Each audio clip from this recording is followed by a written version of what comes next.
오늘 제가 설교의 제목을 웨이팅 기다릴 만한 가치 이렇게 한번 정해봤습니다. 여러분 요즘 식당 조금 맛있다는 데 가면 보시다시피 먹는 걸 좋아해서 제가 생긴 것처럼 먹는 걸 굉장히 좋아하기 때문에 맛있는 걸 찾아다니는 걸 굉장히 좋아하고 특히 이제 커피나 이런 걸 굉장히 좋아하는데 아무튼 조금 맛있다는 데 가면은 요즘은 안 기다리고는 못 먹더라고요. 안 기다리고는 못 먹던지 아니면 예약을 하던지 그래서 저는 기다렸다 밥 먹는 거를 굉장히 별로 썩 좋아하진 않거든요. 아니 근데 이게 기다리는 거 자체가 싫어서라기보다는 제가 옛날에 어느 한 동네에 가서 그 지역에서 유명하다는 음식을 먹으려고 그 지역에서 유명하다는 음식점에 갔어요. 근데 부산에 있는 체인점이랑 거기랑 별로 뭐 맛이 별반 다를 게 없더라고요. 춘천에 닭갈비를 먹으러 갔는데 부산대에 있는 육안의 닭갈비랑 크게 다를 게 없어요. 이 무슨 일인가. 저는 춘천에 대한 인식이 좀 개인적으로 좀 별로 안 좋습니다. 뭐 개인적인 감정이니까요, 그죠? 개인적인 감정이니까. 저는 그래서 식당을 가서 기다려서 먹을 만한 가치가 있는가에 좀 생각을 많이 하게 되더라고요. 내가 이렇게 1시간씩, 2시간씩 기다려서 이걸 먹어야 하나? 이 생각이 딱 들면은 딱 가기 싫어지더라고요. 왜? 근데 요즘 사람들 참 많이 기다리는 것 같아요. 음식이 맛있어서라든지 아니면 예쁜 사진이라도 한 장 건지려고. 그만한 가치가 있으니까 1시간, 2시간씩 기다려가면서 그 식당에서 밥을 먹고 커피를 한 잔하고 디저트를 먹고 이렇게 하는 거겠죠. 그래서 곰곰이 생각을 해보니까 꼭 저처럼 맛있는 걸 좋아해서 맛있는 것만 기다려야 하나, 또 그건 아닌 것 같아요. 그 식당의 분위기라든지 아니면 뭐 예쁜 그릇이나 이런 것들을 기다릴 만한, 내가 기다릴 만한 가치가 있다라고 여기면 1시간이든 2시간이든 기다리는 것 같아요. 여러분들도 아마 마찬가지일 거라고 생각을 합니다. 여러분이 뭐 이렇게 바라시거나 원하시거나 살려고 하시거나 만나려고 하는 사람을 기다릴 만한 가치가 있다면 몇 시간이고 기다려서 몇 날 며칠을 기다려서 아니면 몇 년을 기다려서라도 우리가 얻고 싶고 가지고 싶고 하는 게, 왜냐면 거기에 그만한 가치가 있으니까. 그죠? 몇 날 며칠을 기다려서 누구를 만나기를 고대하는 거 왜 기다립니까? 만날 만한 가치가 있으니까. 왜 내가 기대합니까? 왜 사모합니까? 만날 만한 가치가 있고 그거를 얻을 만한 가치가 있으니까 기다리는 거겠죠. 오늘 성경 본문 읽으시면서 여러분 제일 많이 반복되는 말이 뭐였나요? 제일 많이 반복되는 말, 하나님 내가 바랍니다, 기다립니다, 이렇게 계속 반복을 하죠. 뭘 기다린다라고 이야기를 합니까?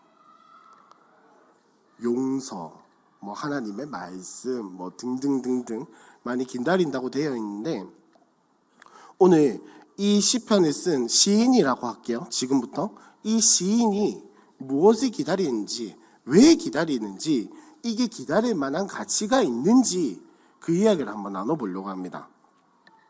오늘 성경 본문을 보면은 이제 시편에는 그 소제목이 조금 의미가 있어요. 다른 성경들은 그냥 소제목이 요약을 하는 게 끝이라면은 시편에서는 소제목이 뭔가 의미를 가지고 있거든요.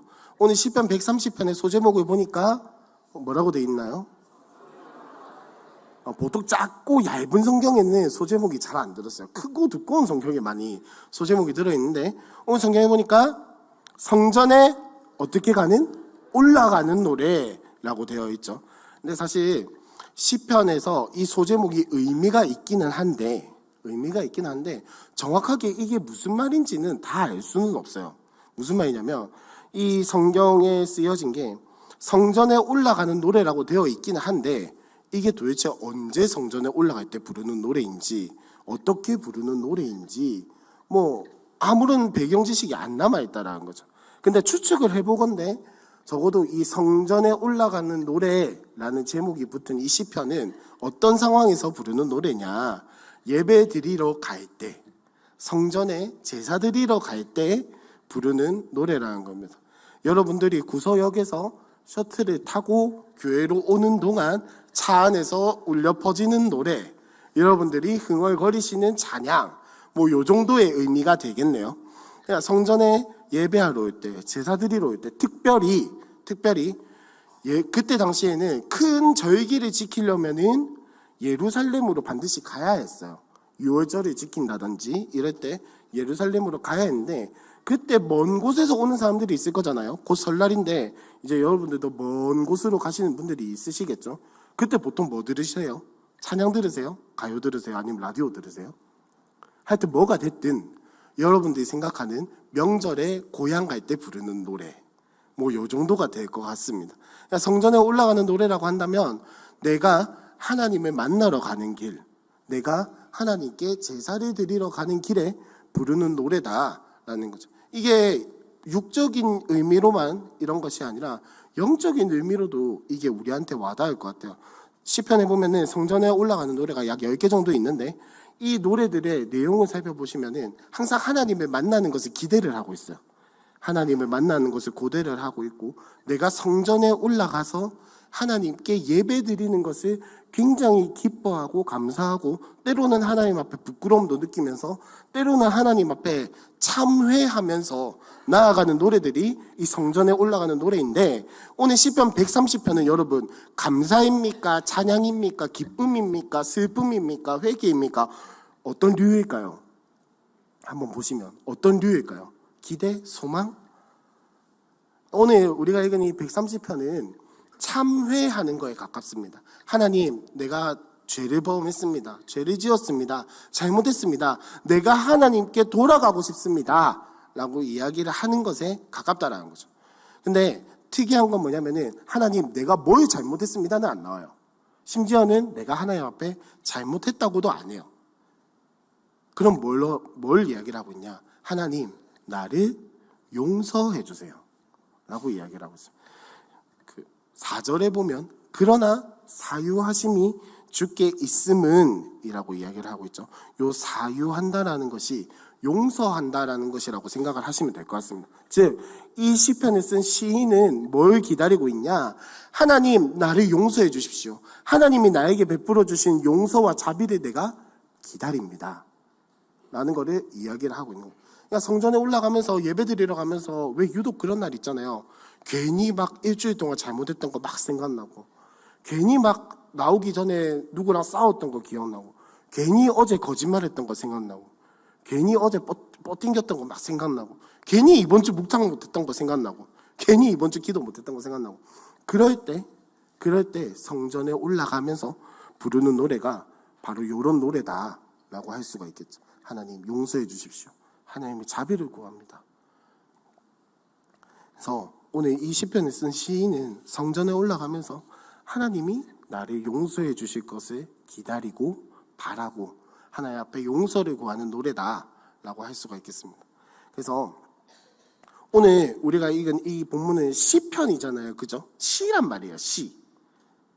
시가 혹시 안 하시나, 시라는 말이 혹시 뭔지 잘 모르신다면 노래 가사라고 생각하시면 될 것 같아요. 노래 가사. 그래서 네 부분으로 나눌 수 있습니다. 조금 공부를 하고 이야기를 하려고 하는데, 네 부분으로 나눌 수 있는데 1, 2절, 3, 4절, 5, 6절, 7, 8절. 아주 간단하죠. 1, 2, 3, 4, 5, 6, 7, 8 이렇게 나눌 수가 있습니다. 그래서 1, 2절은 뭘 이야기를 하고 있냐면 간구, 하나님께 구하는 거예요. 하나님, 이것 좀 주세요. 하나님, 이것 좀 해주세요. 라고 간구하고 있고, 3, 4절을 보시면은 어떤 뉘앙스인가, 어떤 느낌인가요? 내가 믿습니다. 확신을 가지고 이야기를 하는 거고, 5, 6절에 보면은 고백하는 거예요. 고백.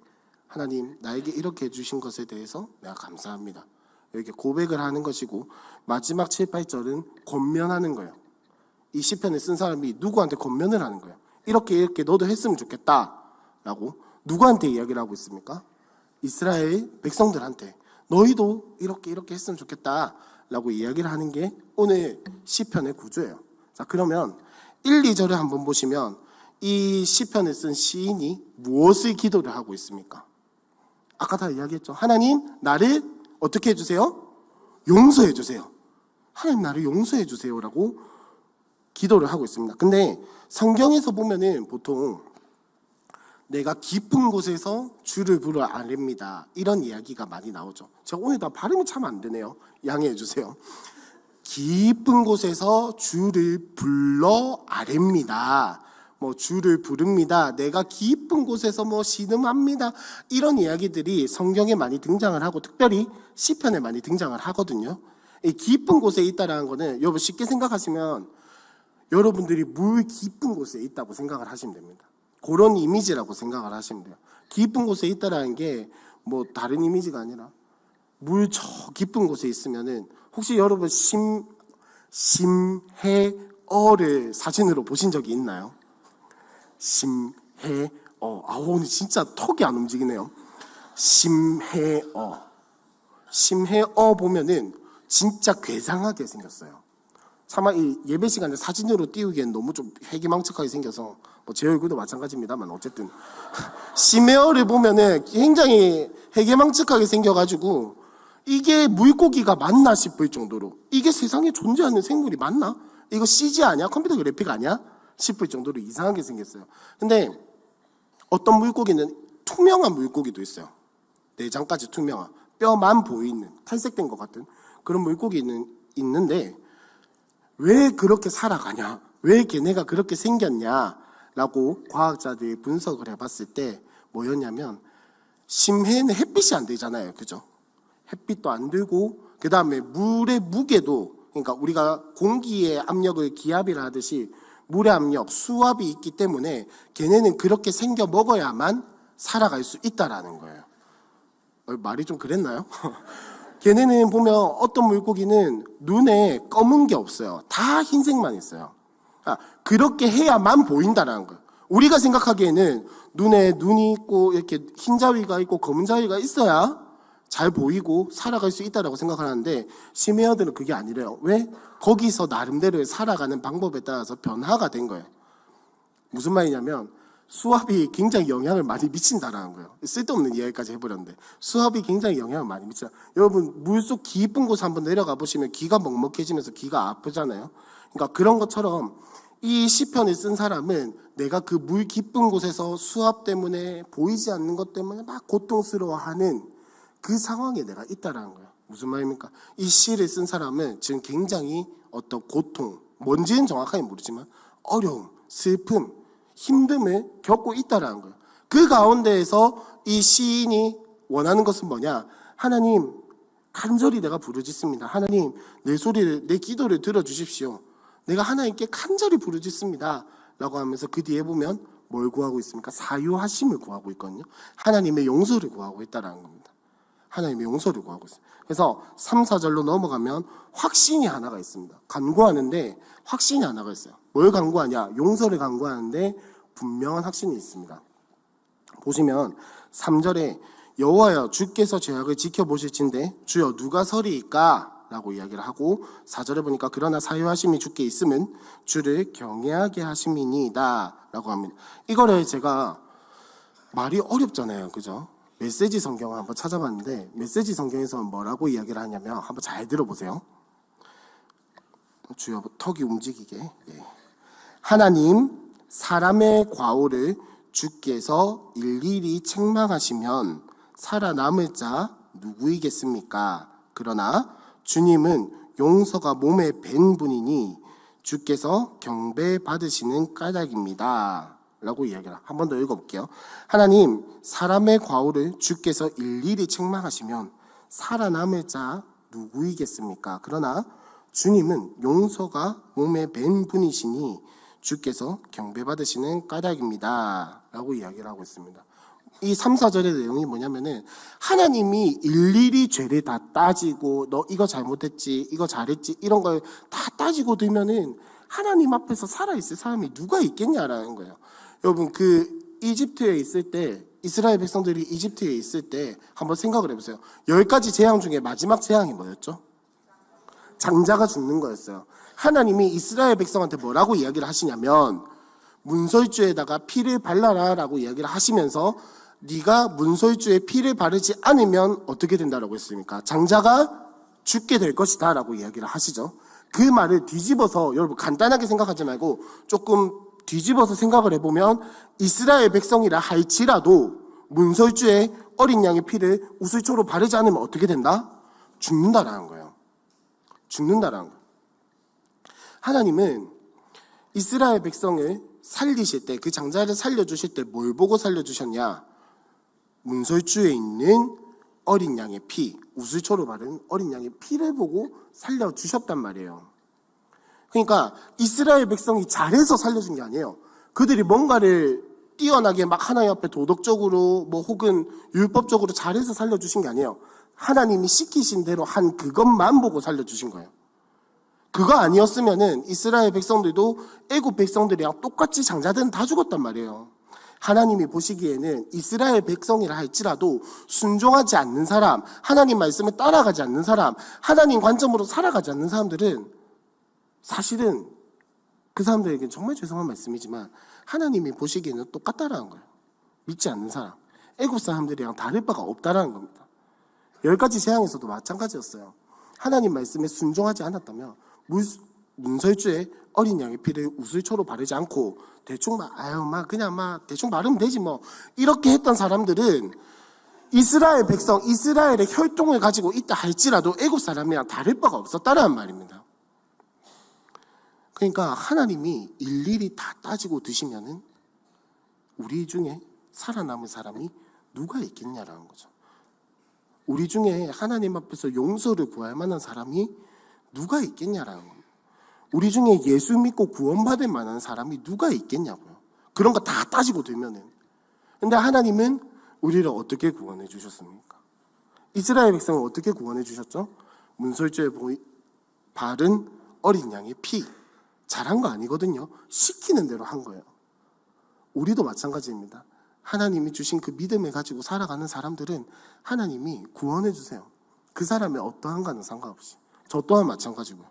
우리의 어떠한가는 상관없이 하나님은 순종하는 그걸 보고 심지어는 그것도 안 될 것 같으니까 예수의 보혈을 흘려주셔가지고 그걸 믿으면 내가 뭔 짓을 해도 예수의 보혈만 보고 넘어가는 거예요. 패스오버 6월이 되는 거예요. 6월 넘어가는 거예요. 뭘 보고? 예수의 피 보고. 나 보고가 아니고 우리 보고가 아니고 나의 행위, 나의 삶, 나의 업적을 보고가 아니라 예수의 피를 보고 넘어가신다라는 거예요. 이 은혜가 이 사람은 비록 구약시대에 살고 있었지만 이 관점을 알고 있었던 거예요. 그래서 확신이 있었던 거예요. 아, 하나님이 나를 용서해 주시는구나. 왜? 하나님이 약속하셨으니까. 하나님이 이스라엘 백성을, 나를 믿는 자를 구원해 주시고 넘어가 주신다고, 나를 속량하시고 건져내신다고 약속하셨으니까 이 사람은 확신해 가지고 기도하는 거예요. 왜? 내가 해내는 게 아니고 하나님이 약속하셨기 때문에. 내가 뭔가를 해내는 게 아니에요. 이 시인은 내가 뭔가를 해서 얻어보겠다. 내가 뭔가를 들고 가서 하나님께, 하나님 내 기도 이만큼 했으니까 요만큼의 속량을 주세요. 거래하지 않았어요. 확신을 가지고 기도했을 뿐입니다. 확신을 가지고 기도했을 뿐이에요. 우리의 삶 또한 마찬가지입니다. 내가 구원을 받았는지 느끼지 말고 여겨라라고 하는 것은 바로 이런 거예요. 이런 관점에서 이야기를 하는 겁니다. 구원이라고 하는 것은 내가 뭔가를 들고 가서 하나님 앞에 거래하는 게 아니에요. 내가 뭔가를 들고 와서 하나님 내가 이만큼 잘했으니 요만큼의 구원을 주세요. 아닙니다. 구원은 하나님이 주신 것을 확신하는 거예요. 여기는 거예요. 구원은 하나님이 나에게 주신 것을 약속으로 받아들이고 내가 뭔 짓을 하던 간에 그 약속이 이루어질 것을 내가 받아들이는 겁니다. 여러분 혹시 집 계약 같은 거 해보셨죠? 그죠? 집 계약 같은 거. 집 계약할 때 내가 이 집을 샀어라는 느낌을 원하시나요? 아니면 계약서를 원하시나요? 집문서를 원하십니까? 아니면 집문서를 가졌다는 느낌을 원하십니까? 보통 집문서를 원하실 거예요. 보통. 우리가 계약을 할 때 계약을 했다라는 느낌을 원하지 않아요. 계약서를 원하지. 그죠? 내가 돈을 빌려줄 때 그 사람이 갚을 거라는 느낌을 원하지 않아요. 차용증을 원하지. 그죠? 너무 좀 극악이야. 세속적인 물질적으로 이야기를 했나요?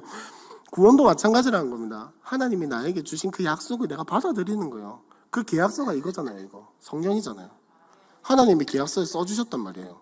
다양한 언어로, 다양한 내용으로 성경이 몇 권일까요? 66권이죠. 한 권이면서 66권의 신기한 성경. 예, 이 66권의 성경, 신약, 구약의 이야기를 통해서 많은 사람들의 이야기를 통해서 편지를 통해서 시를 통해서 우리에게 끊임없이 이야기를 하세요. 끊임없이 계약서를 보여주신단 말이에요. 뭐라고? 내가 너를 속량하겠다. 내가 너를 이미 속량했다. 했고 할 것이고 그거를 내가 끝까지 포기하지 않겠다라고 계약서에 써놓으신 게 이거란 말이에요.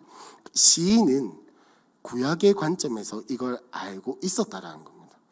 하나님이 나에게 약속해 주신 거. 그게 멀리는 언제부터냐면 저기 출애굽하고 나서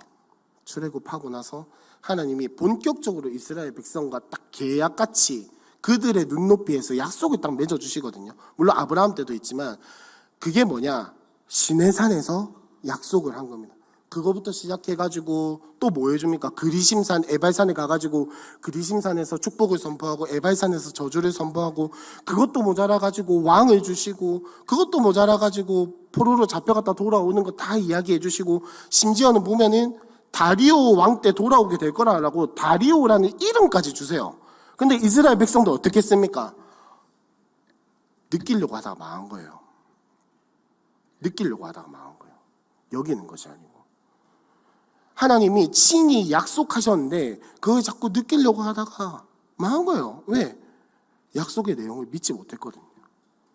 이 시인은 지금 무엇을 이야기를 하고 있냐면 하나님이 나에게 약속하신 거를 근거로 하나님 나를 구원해 주십시오. 하나님 나를 용서해 주십시오. 하나님 나를 속량해 주십시오. 라고 외치고 있는 거예요. 뭐 때문에? 나 때문이 아니라 약속 때문에. 5절과 6절을 보시면은 이제 하는 이야기가 나 곧 내 영혼은 여호와를 기다리며 나는 주의 말씀을 바라는도다. 파수꾼이 아침의 기다림보다 내 영혼이 주를 더 기다리나니 참으로 파수꾼이 아침의 기다림보다 더하도다 라고 이야기를 하고 있습니다. 자, 이 사람은 하나님이 계속해서 기다리고 있는 거예요. 왜? 아직 약속한 게 도착을 안 했거든요. 자, 이 사람은 지금 하나님의 약속인 뭐를 기다리고 있냐면 속량, 구원, 용서를 기다리고 있어요.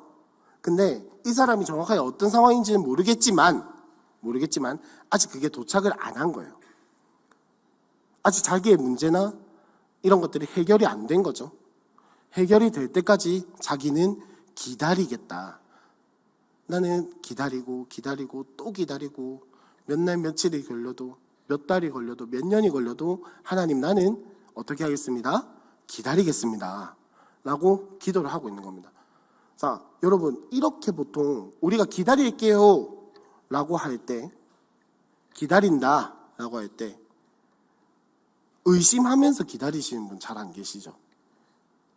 보통 우리가 사람과 약속하고 사람을 만나려고 기다릴 때 저 사람이 올까 말까 하면 기다립니까?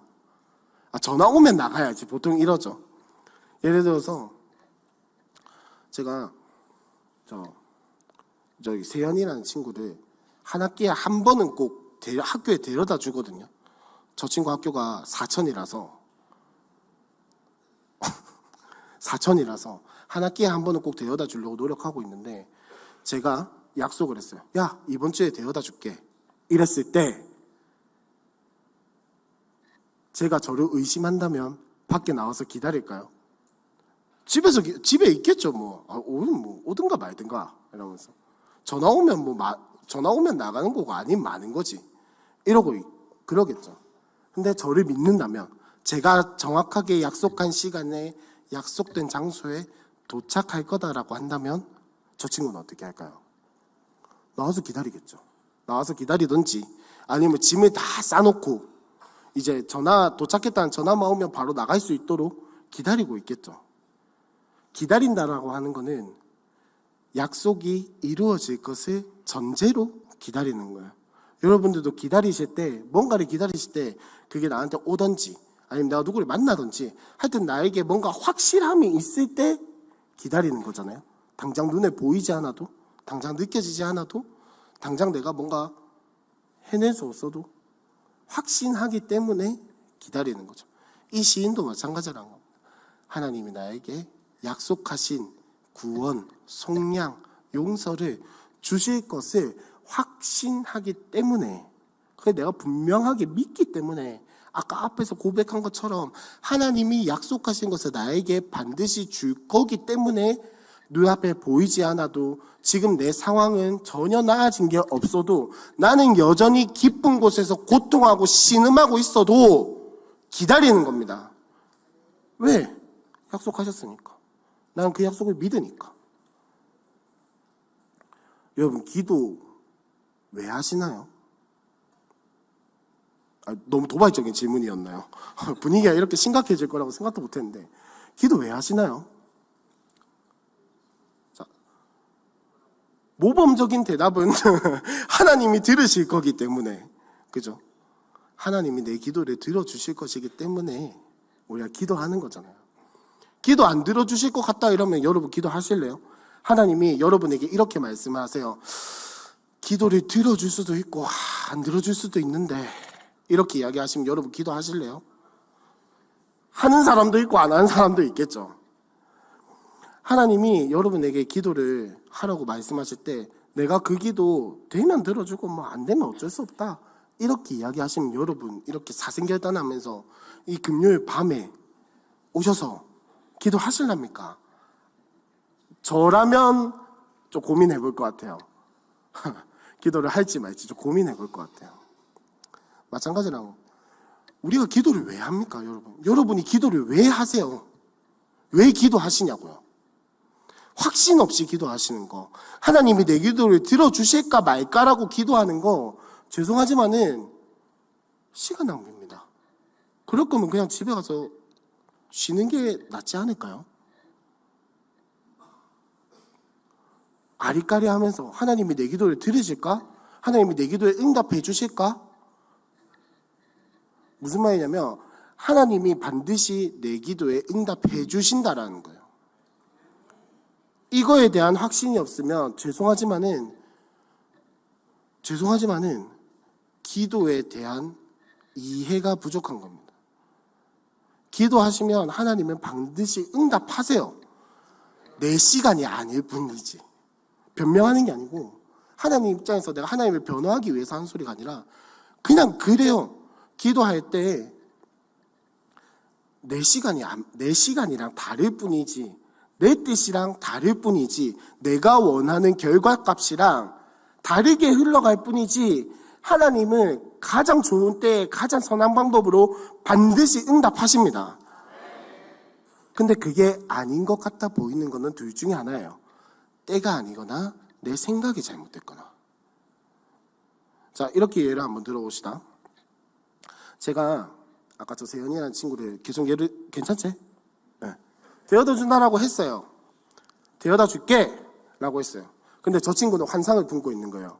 아, 목사님이 나를 위해서 35인승 버스를 들고 와서 운전해가지고 35인승 버스로 노래방 부르면서 그렇게 하면서 1시간 반, 2시간의 거리를 갈 거야. 그런 환상을 안 가지겠지만 가졌다라고 칩시다. 근데 저는 죄송하지만 대형 면허가 없어요. 35인승 버스 운전할 수 있겠죠. 근데 운전했다간 사천이 아니고 천국으로 갈 수도 있고, 이제 사천에서 저는 부산으로 돌아오지 못하고 저기 어디 뭐 경찰서나 우리 교회 버스도 사천에서 버려져가지고 뭐 그러고 있겠죠. 근데 저 친구는 환상을 품고 있어요. 목사님이 35인승 버스를 들고 와서 운전해줄 거야. 저는 할 수 있습니까? 못하죠. 제가 그 버스를 들고 갈까요? 안 들고 가죠. 왜? 그랬다간 철컹철컹 하니까 너 무슨 일이라 했지 어떻게 알고. 마찬가지라는 겁니다. 하나님이 하실 수 없어서 그런 게 아니고, 잘 이해하셔야 돼요. 하나님이 못하셔서 안 해주시는 게 하나님은 아니겠죠. 뭐냐, 우리의 기대와 환상이 하나님의 일하심을 못 보게 한다는 거예요. 저 친구가 저런 환상을 가지고 기다리고 있을 때 제가 제 차가 투싼이거든요. 투싼을 몰고 볼볼볼볼 가면 저 친구는 환상이 깨지겠죠. 저에게 실망하겠죠. 목사님 왜 35인승 버스 안 들고 와요? 나는 35인승을 들고 간다고 말한 적이 없는데, 난 35인승을 너에게 어떻게 해줄 수 없어. 우리도 마찬가지라는 겁니다. 하나님은 못해서 그런 게 아니고 우리에게 필요한 것이 뭔지 정확하게 알고 계세요. 하나님은 우리에게 가장 선한 것이 뭔지 정확하게 알고 계세요. 근데 나는 자꾸 나만의 환상을 품는 거예요. 나만의 환상을 품고 내 뜻을 품고 하나님이 원하시는 것보다, 하나님이 나에게 가장 선한 것으로 주시는 것보다 내 시간, 내 때, 내가 원하는 것, 내가 원하는 방법, 내가 원하는 어떠함을 가지고 계속 이야기를 하는 거예요. 하나님 이거 해주셔야 돼요. 35인승 들고 와서 노래방 부르면서 사천 가게 해주셔야 돼요.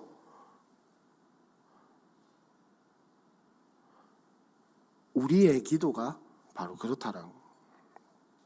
우리의 생각이 바로 그렇다라는 거예요. 그래서 이 시편에 시인은 기다리는 거예요. 왜? 확신이 있으니까. 하나님이 나에게 기도 응답을 해주신다라는. 하나님이 내 때는 아니지만, 내가 생각한 타이밍은 아니지만, 내가 원하는 방법은 아니지만, 내가 원하는 느낌은 아니지만 반드시 나를 건져주신다. 반드시 나를 속량해 주신다. 반드시 나를 구원해 주신다라는 확신을 가지고 기도하는 겁니다. 왜? 약속이니까. 약속이니까요. 거래가 아니고 약속이니까. 확신을 가지고 기도하는 거예요. 그러면서 이스라엘 백성들한테 이야기를 하는 겁니다. 너도 이 약속을 믿고 기도하라는 거예요.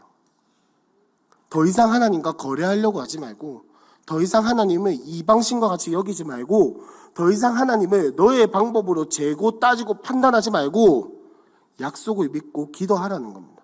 그래서 7절과 8절을 보시면 이스라엘아 여호와를 바랄지어다. 여호와께서는 인자하심과 풍성한 속량이 있습니다. 그가 이스라엘을 그의 모든 죄악에서 속량하시리로다.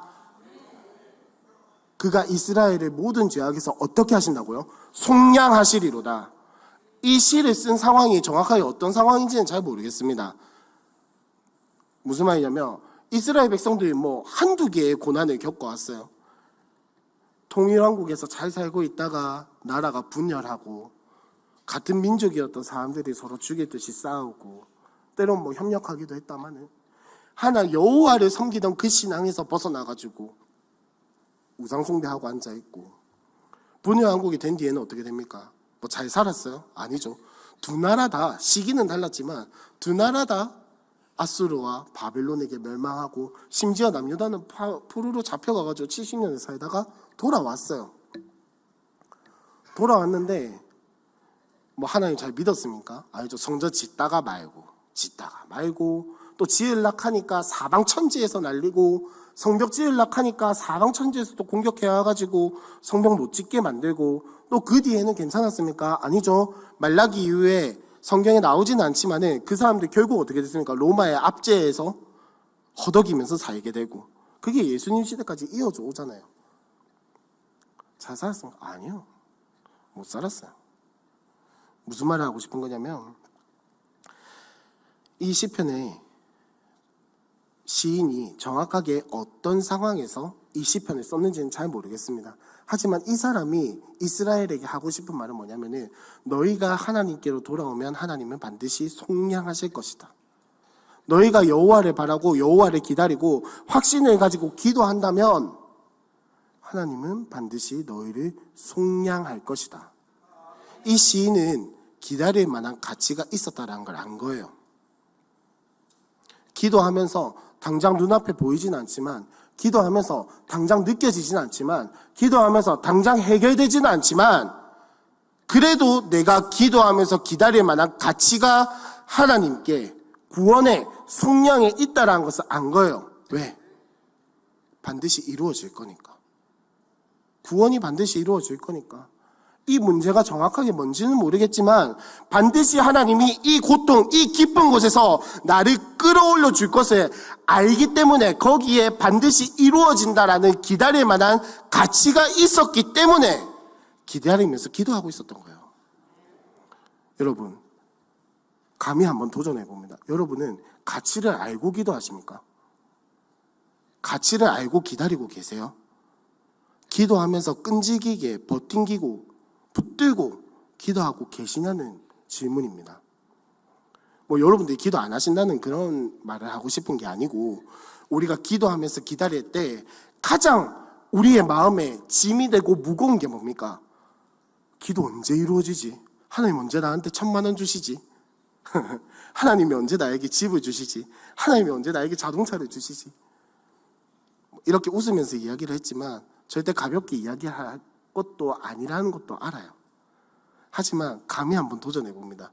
여러분들은 기도에 기다릴 만한 가치가 있다는 걸 믿고 기도하시는지, 하나님이 약속하신 것을 반드시 주실 거라는 확신을 가지고 기도하고 계신지, 혹시 아리까리하게 하나님 나에게 이거 응답해 주시는 거 맞아요? 하나님이 내 기도에 응답해 주시는 거 맞아요? 라고 의심하면서 기도하고 계시다면 이제는 그걸 확신으로 바꿔봤으면 좋겠습니다. 의심이 아니라 하나님이 약속된 것을 나에게 반드시 이루어 주실 것이라는 그 확신, 믿음, 기다릴 만한 가치를 알고 기도했으면 좋겠습니다. 설령 내 뜻, 내 생각, 내 타이밍과는 조금 다르다 할지라도 하나님 반드시 응답해 주시고, 왜 우리 흔히 하는 말로 기도 응답에는 3가지가 있다잖아요. Yes, No, Wait. 기다려라. 기다려라도 응답입니다. 여러분, 우리가 이 시편의 이야기를 가지고 기도에 대해서 한번 이야기를 나눠봤는데, 이 시인이 기다리고 있던 것은 속량이에요. 구원이에요. 용서하심입니다. 하나님이 약속하신 것을 믿고 확실하게 구했다는 거예요. 그러면서 기다렸어요. 이 시편의 시인보다 우리가 더 복이 있는 사람인 게, 하나님은 이때보다 우리에게 더 많은 것을 약속을 해주시고, 또 이 사람이 경험한 것보다 더 많은 것을 우리의 눈으로 보게 해주시고, 또 그것도 모자라서 예수 그리스도가 이 땅에 오셔서 실제로 사시고 죽으시고 부활하신 것을 우리가 알게 해주셨어요. 이 사람은 그것도 경험 못했어요. 하나님이 우리를 사랑하신다는 것을 우리는 예수 그리스도를 통해서 확증하고 그걸 받았잖아요. 이 사람은 속량을 기다리고 있었던 사람이지만 우리는 이미 속량을 받았단 말이에요. 받았다고요. 근데 그거를 아리까리하면서 기도하는 게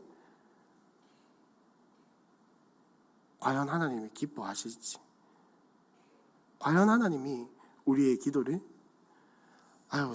쟤 참 나랑 관계하려고 하네. 여러분들의 기도 제목이 무엇이 있는지 저는 다 막 속속들이 알지는 못해요. 하지만 제가 오늘 이 본문을 묵상하고 준비하면서 내가 이 시인처럼 기도하는 부분이 뭐가 있을까? 내가 이 시인처럼 고통스러워하고 아파하면서 간절히 구원을 기다리고 있던 기도 제목이 뭐가 있을까를 생각을 해보니까 바로 그런 것 같아요. 내가 지금 무너져 있는 부분, 내가 지금 이게 회복이 될까 말까 하는 부분, 내 삶 가운데 하나님이 이런 것을 회복시켜 주실까? 쉽게 말하면 기도하다가 한번 꺾인 것들 있죠. 기도를 오랫동안 하다가 안 돼서 꺾여버린 것들 있니? 중고등부 친구들아, 기도하다가 꺾인 것들 아마 다들 한 번쯤은 있으실 거예요. 기도하다가 꺾여. 그렇다고 막 너무 터무니없는 거 말고 뭐 하나님 로또 당첨되게 해주세요 뭐 이런 거 말고, 진짜 오랫동안 가슴속에 품고 아픔과 슬픔과 고통과 눈물로 애통해하면서 기도하던 것들이 안 되는 것 같아서 한번 꺾여보신 것들, 죄송하지만은 다시 한번 기도해 봅시다. 꺾였다고 해서 꺾인 채로 놔두실 겁니까? 다시 한번 기도해 봅시다. 하나님께서 나의 삶에 약속을 반드시 이루실 거라는 확신을 가지고 우리 한번 다시 한번 더 기도해 봅시다. 다시 한번 더 그거 붙들고, 하나님 이제는 내가 나의 뜻을 바라보고 나의 타이밍을 바라보고 나의 방법으로 이것을 원하는 것이 아니라 이제는 내가 약속을 이루실 확신을 가지고 기도합니다. 하나님 기다리겠습니다. 나의 기도 제목에 응답하여 주시옵소서라고 한번 기도해 봤으면 좋겠습니다. 우리 2월달 개인 기도의 달로 지키기로 그렇게 합의되고 지켰다기보다는 목사님이 말씀을 하시고 지키는 건데, 그렇긴 한데 우리 한번 2월달 동안 그런 기도 제목 가지고 한번 붙들고 늘어져 봤으면 좋겠습니다. 솔직히 이렇게 기도하자고 작정 안 하면 기도하기 사실 힘들잖아요. 그죠? 2월달 동안 뭐 사실 기도 제목이 많아요. 저도 준비하면서 기도 제목이 이래 많은데 이거 뭐 어쩌지 이런 생각 참 많이 했거든요. 뭐 새로운 셀을 위해서도 기도해야 할 거고 뭐 이제 이번 셀 잘 마무리되도록 기도해 주시고 뭐 이런 기도할 게 많은데 2월달 동안 우리 한번 꺾였던 기도 제목들, 포기했던 기도 제목들, 내 삶에 아직 이루어지지 않은 이 기도 제목들 가지고 끝까지 붙들고 한번 늘어져 봅시다. 끝까지 붙들고 한번 기다려 봅시다.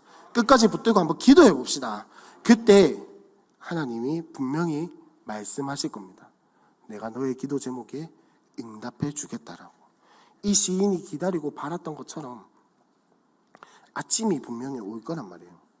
이 시인 마지막으로 이 시인이 아침을 기다린다라고 계속 이야기를 하잖아요. 파수꾼이 아침을 기다리는 것처럼 나도 하나님을 간절히 바랍니다. 파수꾼이 아침을 기다릴 때를 어떻게 이야기를 할까라고 생각을 해보다가 제가 참 여성분들이 많아서 죄송합니다만은 군대에 있을 때가 생각이 났어요. 제가 철원에서 있었거든요.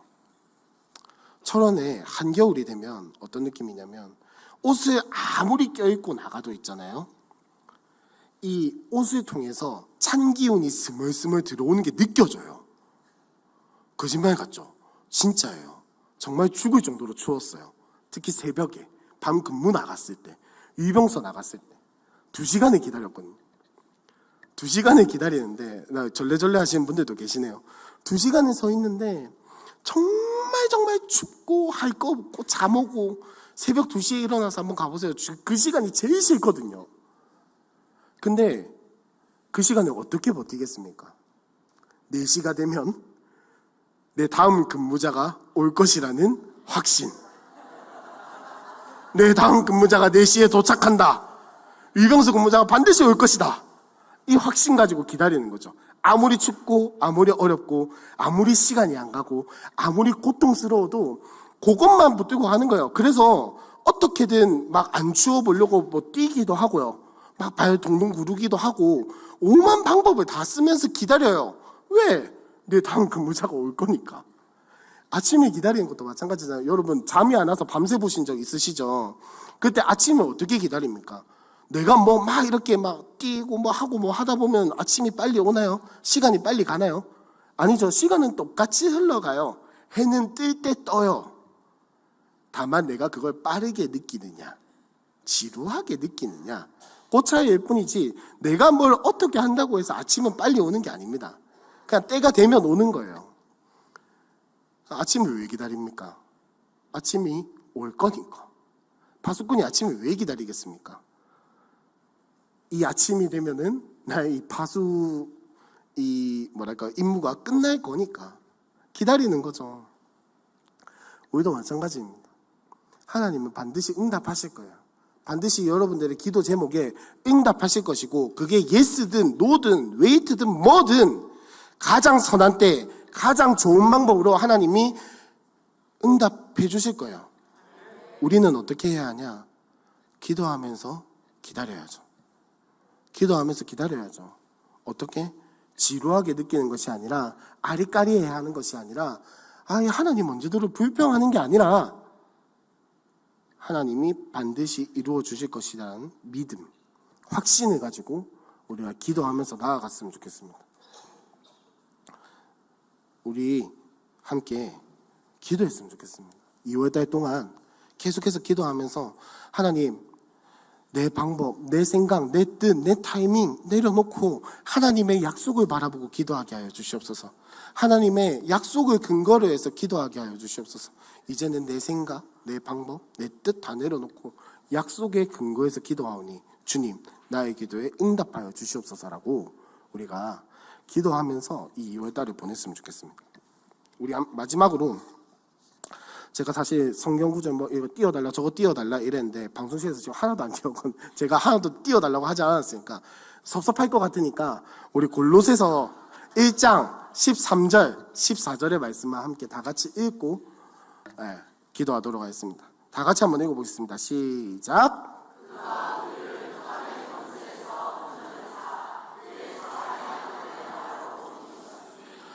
그 아들 안에서 우리가 속량 곧 죄사함을 얻었도다. 아멘. 하나님은 우리에게 반드시 속량해 주실 것입니다.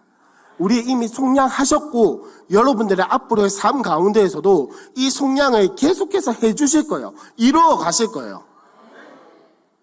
근데 내 생각, 내 뜻, 내 방법이랑은 다르겠죠. 다를 수도 있겠죠. 같을 수도 있겠지만. 하지만 분명한 것은 뭐냐? 속량이 이루어진다는 겁니다. 하나님께서 약속하신 그 속량이 우리의 삶 가운데 반드시 일어날 거라는 거예요. 우리가 함께 이 마음을 가지고 2월달 동안, 다시 한 번 더 말씀드리지만 2월달 동안 우리의 무너졌던 것들, 우리가 막 고통스럽고 아파하다가 결국은 꺾여버린 그 기도 제목들 다시 한 번 더 붙들고 하나님 앞에 나아갔으면 좋겠습니다.